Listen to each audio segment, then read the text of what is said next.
Today I will speak about the removal of Mohammad Mosaddaq, the Prime Minister of Iran, in 1951. And the reason I decided to speak about that topic is that last week, in the second week of August 2017, the US State Department released a memorandum, I assume under the Freedom of Information. That memo was from 1951, so about 60 plus years ago, and it's titled British Proposal to Organize a Coup d'etat in Iran. British proposal to organize a coup d'etat in Iran. It's quite interesting actually how people are very frank about what they write, on the assumption that what they write will never be released to the public or will never be released in their lifetime. And it's a correct assumption. Again, this paper has been written many years ago. Why is the paper of interest, and why the event itself, the British American intervention in Iran to remove Prime Minister Mohammad Mosaddaq, is of interest? I think it was a very consequential intervention, very consequential event, as I will try to show you towards the later part of this podcast. But I guess the first question is why Britain wanted the removal of Mohammad Mosaddaq. And there are several factors here. The first of them, and the blatant one perhaps, is economics. Money, simply. Economic interests. The Anglo-Persian Oil Company, which is actually the predecessor of British Petroleum, of BP today. The Anglo-Persian Oil Company had very significant oil interests, concessions basically, on Iranian oil in the period after the Second World War, in the period that started after 1945, at the end of the Second World War.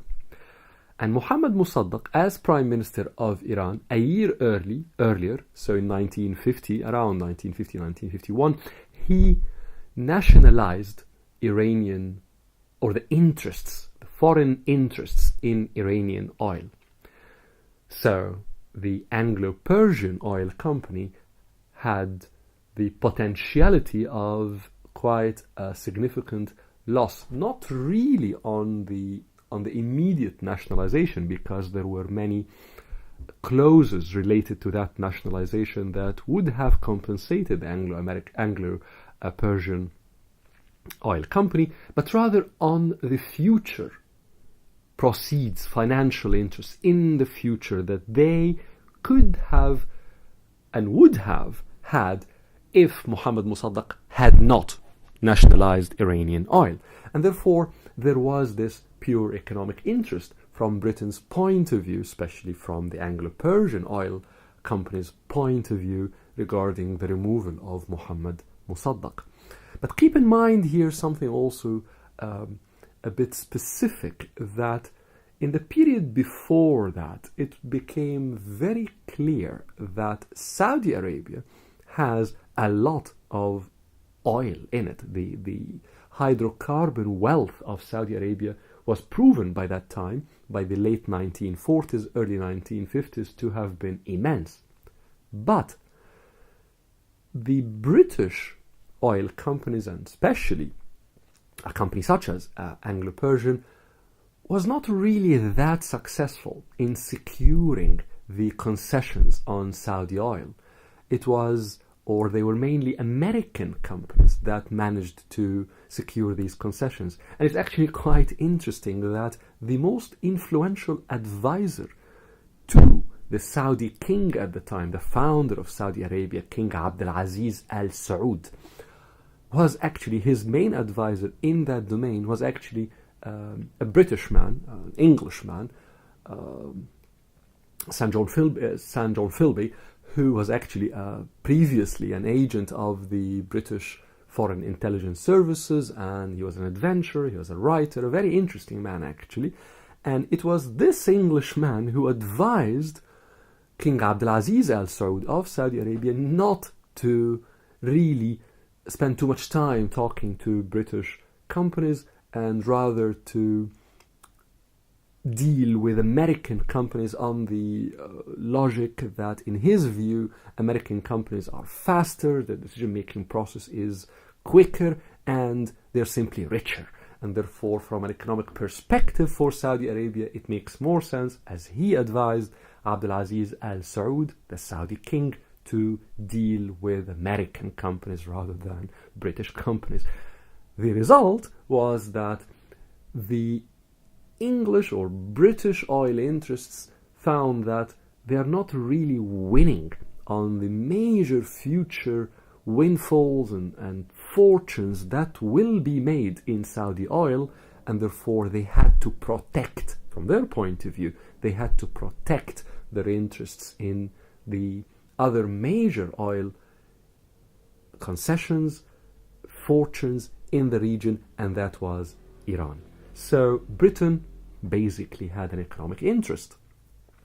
But there was also a political economic interest here. And by that I mean that companies such as Anglo-Persian and others, they're not just an entity of its own. You do find a lot of influential people, influential men especially, parts of the establishment, parts of the elite of the country in which such companies exist. Those men, those powerful groups, those parts of the establishment, parts of the elite, are usually incentivized, whether directly or indirectly, by these major companies. So either they have direct economic incentivization to basically lobby for these companies, or indirect, that within the larger structure of the establishment, the larger circles of the elite, it is in their benefit, in these men's benefits and interests, that companies such as Anglo-Persian actually do prosper and do have financial windfalls and gains. And therefore we had at the time in London very influential figures in the establishment, in the elite, English elite at the time, that was almost horrified that Mohammad Mosaddaq of Iran did nationalize Iranian oil interests. And therefore there was a lot of lobbying going on in London at the time, in the early 1950s, in 1951 specifically, for an assertive action, some sort of a strong response from London towards that action taken by Prime Minister Mohammad Mosaddaq in Tehran, in Iran. But there was also a geopolitical factor here that observers or people who reflect really on that period in time, I think, need to keep in mind. This is the early 1950s. It's only 5 years, 6 years since the end of the Second World War. And though Britain, of course, was a major winner in that war, Britain came out of the Second World War having lost a lot of its financial powers. People forget that actually in the years immediately after the Second World War, the victorious Britain actually had in many basic food stuff rationing. So the economic situation back in Britain, back in England specifically, well, and back in Britain in general, was far from being good. And therefore, the British Empire was not really at its epitome economically. It was far from that. And it was the time in which the American Empire was really rising to inherit the old powers, and specifically, the British Empire. And we have to remember that it was, in 1951, it was only very few years since Britain has left India, the jewel of the crown of the British Empire. So there was a lot of things, a lot of factors that were going on geopolitically in London, in which Britain wanted, needed even, to remain in the spots, locations that the empire had thought of as very important for it. And Iran, or Tehran, the capital, was one of those spots, one of those locations that the British Empire felt when it was in a poor economic situation after the Second World War, when it felt that a new empire, the American empire, is rising to inherit its possessions, and when it had just lost India, the jewel of the British crown. All of these factors led to almost a psychological feeling, I would say, that the empire needed to protect one of its last important possessions, Iran. So there were a lot of factors that led Britain at the time to try to stop Muhammad Mosaddaq, to try to stop being forced almost to withdraw economically and withdraw its colossal interests from Iran. And hence you had the British proposal to the United States to cooperate in removing Muhammad Mosaddaq. But why did America agree to work with Britain on that? Actually, in the beginning, initially, America did not really buy into the proposal, as far as we know now, actually, from the released documents and the information we have right now. But the change of heart and change of mind in Washington took place at the policy planning staff at the U.S. State Department. And for observers of American politics, they know that the policy planning staff at the State Department is of immense power, very influential body, was at the time and continued actually for many decades after that. To a large extent, it's the think tank, it's the thinking body that looks at the strategic aspects of the US's foreign policy. And here, the policy planning staff, whether really convinced by the arguments that London put forward to them or in their own calculus, in their own thinking process, they came to the conclusion that Washington, that the US, ought to support and to back the British proposal. And here you have to keep in mind two factors. One, that the US at the time, in 1950, 1951, was by far the most powerful state in the world. Many people would say, well, it has continued to be for the 5 or 6 decades after that until today. Arguably, yes, but in 1950, 1951, the US was basically the economic supporter of Europe, let alone the protector, of course, of Europe. And even the Soviet Union at the time, though it was, of course, a superpower at the time, it did not in 1951 reach the epitome of Soviet power that many would argue it did reach it in the 1960s. And therefore, in 1950, 1951, the level of confidence that the US had in its own abilities, in its own capabilities, in its power, in its ability to shape things all over the world, that confidence was extremely high. The second point that arguably, I think at least, did influence American or the American decision to interfere and to intervene in Iran and to remove Mohammad Mosaddaq is the idea of the rising empire.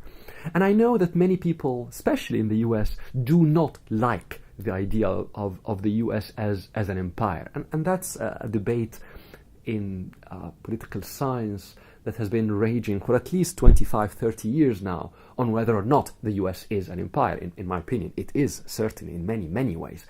But the issue here is the United States in 1950, in 1951, was asserting its power all over the world, or at least in many, many regions in the world, and certainly in the Gulf, in Iran, in places around Iran, such as Saudi Arabia, the Gulf, where the oil of the Middle East was proving itself to be of major importance, not just economically, but also strategically in the decades to come. I venture to say that the thinkers about America's foreign policy, about America's strategic positioning in the world, almost certainly in my mind, saw in the highly assertive, nationalistic projection of power of Mohammad Mosaddaq in Iran, the man who was hailed as a hero in Tehran, the man who managed to secure immense backing from the Iranian middle class. I think a number of decision makers in the US and arguably in the highly influential policy planning staff saw in that model potentially a threat, potentially at least an obstacle to American assertiveness, if you'd like, American securing of the very important economic interests, oil, in that part of the world. But there was another factor, because some people say that by itself was not really enough. In the grand scheme of things, Mohammad Mosaddaq was not really a major threat to American presence in the Gulf at the time. And some even argue that Mohammad Mosaddaq was potentially a man who America could have managed to have a deal with, if you'd like, strategic deal with regarding Iran's positioning in the region, and that's possibly true as well. Of course, there's a lot of projections here because Mohammad Mosaddaq was actually removed, so we do not know what kind of policy he would have had he remained in power. But another factor, in addition to what I mentioned, that was certainly clear in the calculation, in the thinking of the decision makers in Washington, and certainly that the policy planning staff put forward, at least highlighted to the decision makers at the White House at the time, was that Mohammad Mosaddaq certainly had socialist tendencies. And here it's important to reflect on the term, because at that time, the idea of being socialist, the idea of some sort of economic redistribution in societies with huge inequalities, such as Iran at the late 1940s, early 1950s, that idea of trying to effect some economic distribution, of trying to cater to the aspirations of the lower middle class and the middle class, the merchants of the Iranian society, the labor groups, the students, the owners of medium-sized land plots. These are millions of people, millions of households, and in societies such as Iran at the time, in which there were immense inequality, the notion of socialism as it was understood at the time was very different actually from how we today relate to the notion of socialism. And therefore, it is not surprising that Muhammad Mosaddaq had these redistributive tendencies, had these this orientation towards a redistributive economic policy. But it was portrayed as a tendency towards socialism that could evolve into an alliance with communism. And of course, communism at the time basically meant the Soviet Union. And of course, the Soviet Union is a close neighbor to Iran. And therefore, from a strategic point of view, having Muhammad Mosaddaq in Tehran was interpreted, at least was thought of in one way, as potentially aligning a very large, important, rich country such as Iran with the Soviet Union. And therefore, at the end, the United States opted to ally itself to support the British proposal to remove Muhammad Mosaddaq. And it happened. The coup succeeded. Muhammad Mosaddaq was removed from the prime ministerial position, was removed from leading Iran, and the Shah, Muhammad Rida Pahlavi, the Shah of Iran, was returned back to lead Iran. And many people who have studied Iran, they think that was a major turning point in the thinking and the character of the Shah, of Muhammad Rida Pahlavi, and that he, at that moment, in the narrative of those observers, basically started to think that the real support of his ruling, of his throne, is the West, and therefore he really can do what he wants.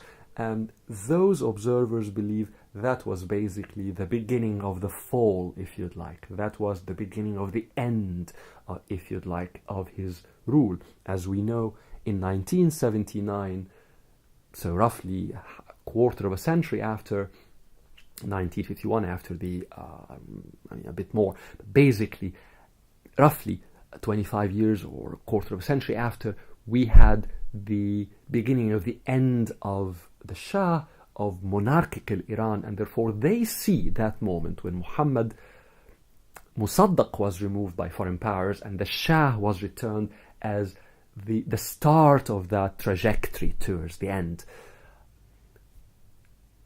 But I personally think that there's a lot of simplification here about the thinking of the Shah, of Muhammad Rida Pahlavi, and he is, I think, a fascinating character. There are a number of books that were written about Muhammad Rida Pahlavi, and I think he is a very rich topic about a Middle Eastern ruler who has shifted really from one place to another, from one allegiance to another, from one basis of legitimizing his rule to another. And I think it's really unfair to the man, really, and even unfair to history.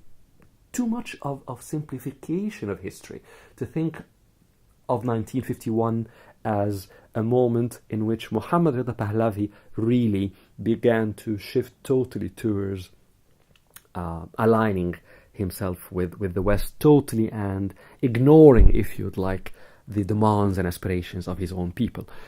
I do not think this is the story. But to my mind, the most important factor here in this entire episode of the removal of Muhammad Mosaddaq, and why I wanted to highlight it in this podcast and to draw the attention of people who are interested in the modern history of the Middle East to that episode, is not really how the thinking of the Shah, of Muhammad Rida Pahlavi, who was basically removed by Muhammad Mosaddaq and returned to his throne by foreign powers, not that, but rather the change in the Iranian society. What happened to the Iranian society? How the removal of Muhammad Mosaddaq made a difference. And to my mind, it was the representation that Muhammad Mosaddaq had. Muhammad Mosaddaq, because actually of his socialist tendencies, because of his redistributive inclinations in economic policy and in socio-economic thinking, had massive support from the progressive, from the modernistic, from the groups in the Iranian society that wanted to progress Iran, wanted to effect a change in Iran, wanted the Iranian society to move away from a feudal system, from a highly class-oriented system, classist system, to move away from the massive inequality that had characterized it at the time. The groups of students, of labor groups, of the merchant class of the major Iranian urban cities, the owners of medium-sized plots, all of these groups and others, the beginning of the civil servants of Iran at the time, all of these large segments of the Iranian society, they were behind Muhammad Mosaddaq. They legitimized really the movement, the political movement that Muhammad Mosaddaq represented at the time. And by the removal of Muhammad Mosaddaq, all of these aspirations were immensely diluted. I do not say crushed, but they were immensely diluted. And who won? Who were the winners of the removal of Mosaddaq? Of course, the Shah was a winner. Of course, the major landowners who supported the throne and the monarchy, of course they were winners. But there's another winner that many people forget when they look at Iran at the time. And that winner was the theological class, was the religious establishment of Iran. Iran, of course, since 3 centuries before, was or had become a Shiite society. The majority of it, at least, are Shiites, are Shiites. And it was the Safavid, Al-Safawiyin, the Safavid dynasty that had turned Iran into a Shiite majority society, a Shiite majority society. Of course, Shiite refers to Shiism, which is the second largest sect in Iran. But Shiism, unlike Sunnism actually, is much more structured, has a by far more respect for religious hierarchy. And the scholars of the Shia system, and especially Al-Ithna Ashar, the 12ers, the discipline or the sect within Shiism that a majority in the Iranian society adhere to, has a very strict hierarchy. And that idea, to my mind, that form of political Islam, if you'd like, was a winner. And why I refer to the theological class, to the religious establishment of Iran as a form of political Islam, because it has always, at least for 2 centuries since that time, has been highly politicized, highly integrated in the socio-politics of the Iranian society.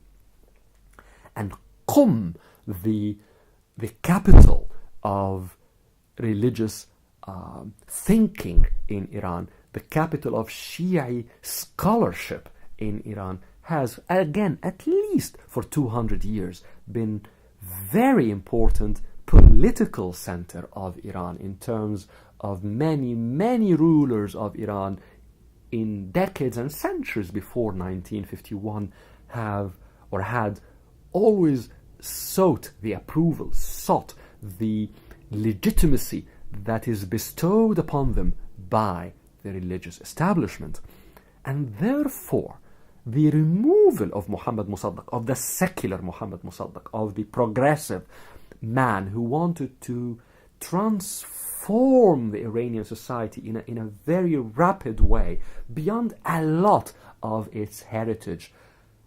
His removal, not only Muhammad Reza Pahlavi, not only the monarchy, not only, of course, the foreign powers, the foreign interests, whether British or American and others, not only the large owner or the owners of the large land ownerships, land plots, not only those were the winners of the removal of Mosaddaq, but also the religious establishment and also many of the powers that did not really want Iran to move forward towards that form of progressive secularism that Muhammad Mosaddaq wanted.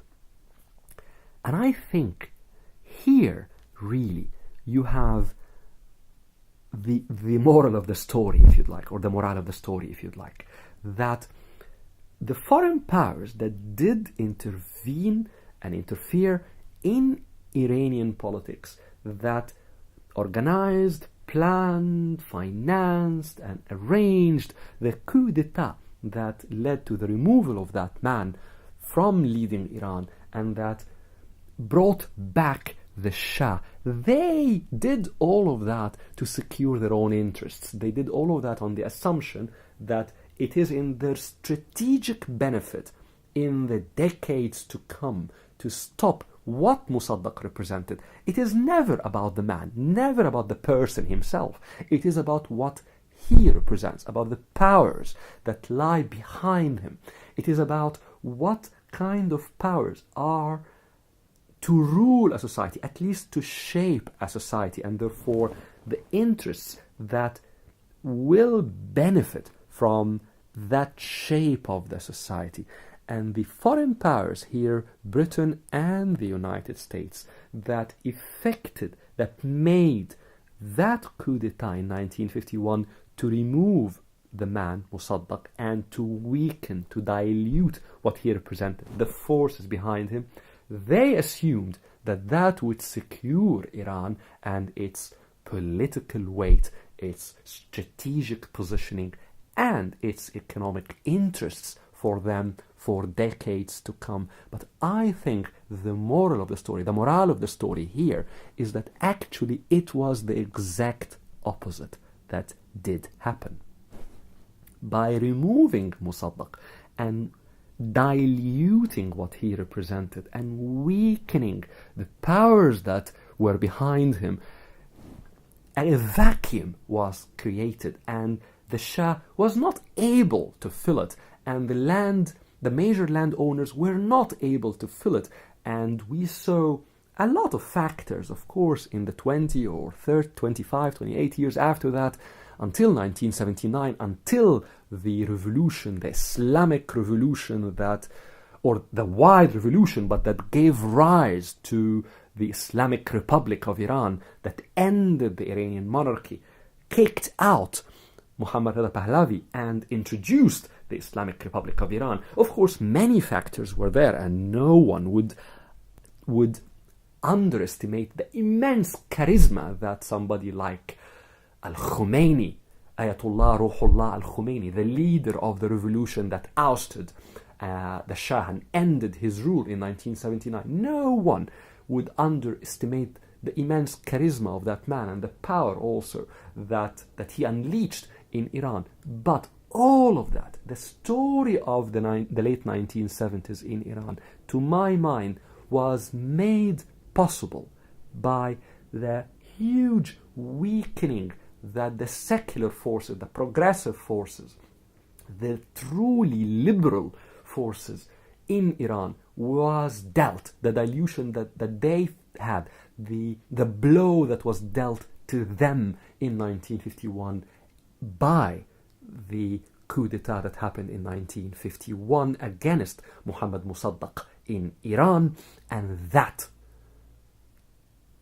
had opened the gates, if you'd like, or the pastures around, the had allowed, in order not to give too many analogies, had allowed the regressive forces to control Iran, had at least opened the Iranian society to remain under influences of old traditional powers rather than the ones that were they allowed to operate, to grow, to prosper, to effect some serious economic redistribution in the country, to reduce the inequality, to introduce some serious forms of democracy, to allow some real representation, political representation of the lower middle classes and the middle classes, the students, the laborers, the merchant classes, the owners of small and medium-sized enterprises and plots of lands. And if all of that was allowed or were allowed to develop, I think the future of Iran would have been very, very different. What happened was that 25 years after that, we saw the end of the powers that Britain and the US thought that they are backing and that will remain in power and that will be of strategic importance and interest for them for many decades to come. And it was that intervention that proved, in my mind, a colossal mistake, a major strategic mistake for those who intervened. And I think this is the true morale of many stories, and especially of that story that I wanted to highlight to you today, that despite the calculations and the strategic thinkers and the councils that do sit down and run scenario analyses and what have you, that blatant intervention by foreign powers into the Middle East did lead repeatedly, and especially in this example, very clear, to the exact opposite strategic objective for which that intervention was designed.